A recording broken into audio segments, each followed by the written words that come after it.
Hey, listen, we're in Zambia talking about composting, or rather, organic practices, here on Bean Basics.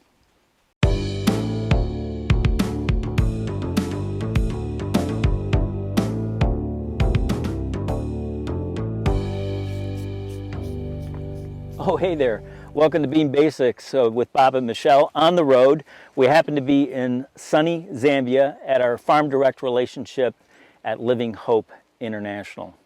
Anyway, we're talking composting again, and maybe you've learned more about composting than you would like to learn about composting, but here in Zambia they do it a lot different than what they do in Nicaragua. And here we have basically 5 stages of composting. I don't know if you can pan around. We got 4 piles and then some troughs over there. We're just going to walk through each of the steps here. But one of the things at a farm, in order to reduce the amount of chemical fertilizer that might be used, we create compost from the pulp that comes off of coffee processing. And the first pile here has coffee pulp in it, but they've also added black dirt, organic matter, like brown organic matter, like you see some corn stalks and stuff like that over here. They'll add chicken manure, they'll add sheep manure, and some black dirt. And they'll begin sort of turning this particular pile. Now you can see there's a little bit of a divot in it, and that's because they're adding water to this. They want it to hydrate, and that begins to activate it. When this sort of matures, and by the way, from this pile to that 4th pile takes about 30 days, they'll bring it over here, and you can see some of the corn stalky kind of stuff.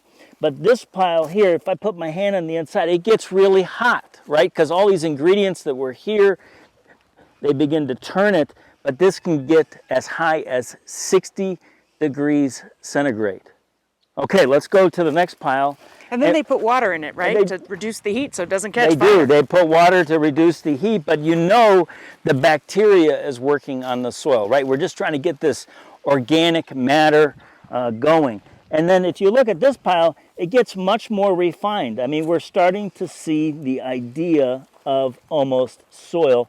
And if you were to smell it, you can actually smell like iron, sulfur, and those kinds of things right in there.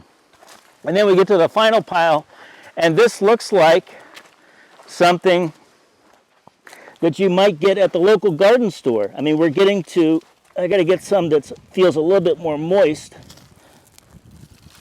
See how crumbled that is?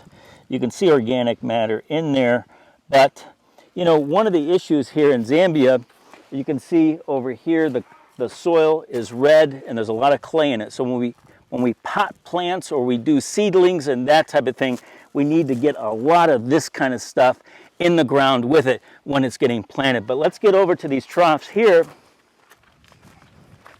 And I don't know if you remember from Nicaragua, but one of the sort of final components of this is worms. So we'll take from that pile right over there and we'll put it in here, and if we drag this up, there we go, we can find some friends, our worms, and the worms add, well, they make it, is it humus, right? Humus. Turns into humus, but it's very loamy, right? It's very airy, and so roots can develop in this, but it also just has magical nutrients. Now, there's something special about these particular worms, and that is they feed from the bottom up. And so you wonder, if we take this dirt out and put it in with the worms out there, it won't be so good for the worms, and we won't be able to use these worms. But what they do is, let's just back up here a second.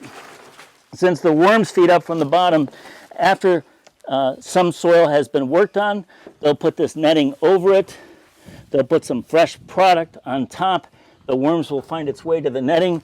They'll peel the netting back. The worms go with it. The soil's left behind, and they'll apply the worms to the next batch, and so on. But this is such a great way to use all the product on the farm, use less fertilizer, and just create a healthier plant. And on that note, I think we have to say these words. When you love the world will love you right back. Hey, thanks for joining us.